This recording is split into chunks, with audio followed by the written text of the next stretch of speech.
morning, good morning, good morning. Carol Davis here with a spot of sunshine just for you. And today is Friday, May 28th, and it is 10 a.m. Pacific Daylight Time. So how y'all doing? So just a reminder, I remind every day because there's always people tuning in for the very first time. If you don't have time to watch this every day at 10 a.m., or if you have friends who don't have Facebook access, I want you all to know that every day I upload these to YouTube. There you can go to YouTube and listen to any of them forever.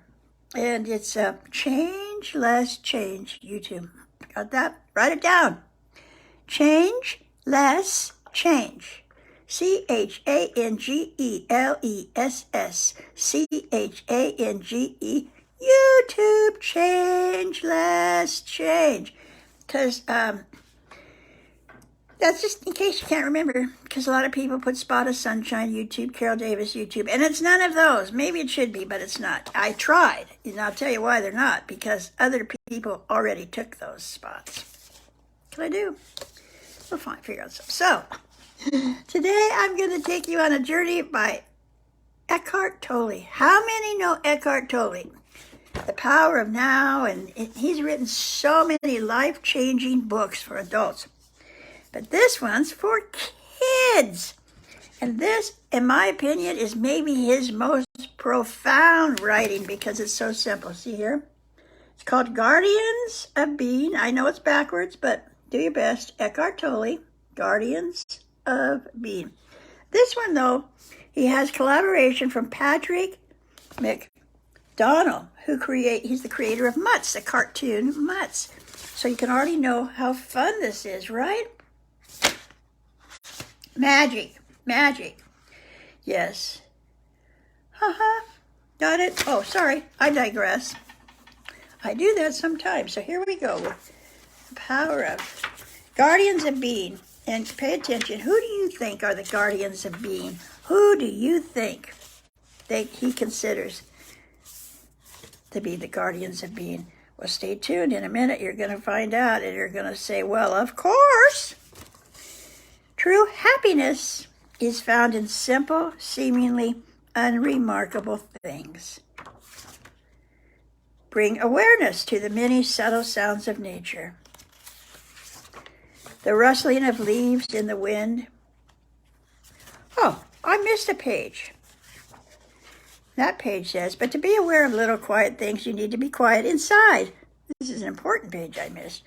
High degree of alertness is required. Be still, look, listen, be present. To be aware of little quiet things, you need to be quiet inside. A high degree of alertness is required. Be still, look, listen. Be present.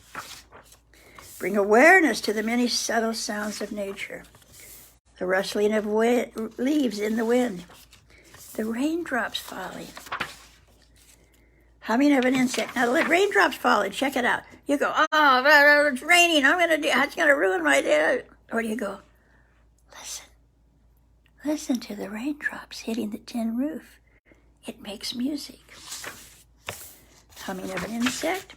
The first bird song at dawn. Give yourself completely to the act of listening. Beyond the sounds, there is something greater, a sacredness that cannot be understood through thought. You love this book? Look at a tree, a flower, a plant. Let your awareness rest upon it. How still it is, how deeply rooted in being. Allow nature to teach you stillness. Everything natural, every flower, every tree, an animal has important lessons to teach us. If we only would stop, look, and listen. Just watching an animal closely can take you out of your mind and bring you into the present moment, which is where the animal lives all the time, surrendered to life. It is so wonderful to watch an animal because an animal has no opinion about itself. It just is. Love this book. That's why the dog is so joyful. and why the cat purrs.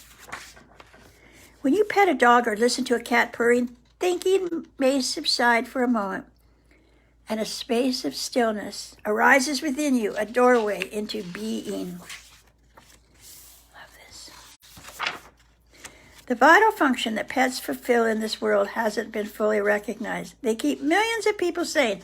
Now hear this. The vital function that pets fulfill in this world hasn't been fully recognized. They keep millions of people sane. They have become guardians of being. Most of us live in a world of mental abstractions, conceptualization, and image making, a world of thought. We are immersed in a continuous stream of mental noise. It seems that we can't stop thinking. Just as the dog loves to chew bones, the human mind loves its problems. Now, why I skip pages, it's pictures, it's the cartoons I'm skipping. We get lost in doing, thinking, remembering, anticipating, lost in a maze of complexity and a world of problems. Nature can show us the way home, the way out of the prison of our own minds. Close your eyes and say to yourself, I wonder what my next thought is going to be. Then become as alert as a cat watching a mouse hole. You may find that as long as you are absolutely alert, the next thought does not arise. Purr, purr, purr. I have lived with many Zen masters, all of them cats. I have lived with many Zen masters, all of them cats. You love it? Millions of people who otherwise would be completely lost in their minds and in endless past and future concerns are taken back by their dog or cat into the present moment again and again and reminded of the joy of being. We have forgotten what rocks, plants, and animals still know. We have forgotten how to be still, to be ourselves, to be where life is here and now. The dog is in the now, so he can teach you or remind you. Be alert as you watch a dog at play or at rest. Let the animal teach you to feel at home in the now, to celebrate life by being completely present. The dog is still in the natural state, and you can easily see that because you have problems and your dog doesn't. And while your happy moments may be rare, your dog celebrates life continuously. You just watch the tail. With some dogs, you just look at them. Just a little look is enough, and their tail goes, life is good, life is good. And they're not telling themselves the story of why life is good. It's a direct realization. The human says, I love myself, or I hate myself. The dog says, woof, woof, which translated means I am myself. I call that integrity, being one with yourself. The dog has no self-image, good or bad. He has no need to play roles, nor does he love himself or hate himself. He has no self. How to live free of the burden of self with a great spiritual teaching. The key to transformation is to make friends with this moment. What form, it doesn't matter. Say yes to it, allow it, be with it. Oh, that was the dog's teaching. I'm just translating it into words. So, basically, allow your dog to take you for a walk every day. It's good for the body. It's good for the soul. So, we have a bunch more, but we're way out of time. So I've talked way over what I normally talk. So I thought it was almost over, but it's not. So I'm sorry. We got to wait till Tuesday for the rest. And yesterday I thought it was Friday, but it wasn't. Today's really Friday. I will see you Tuesday with the rest of this book. Love this book. Thank you.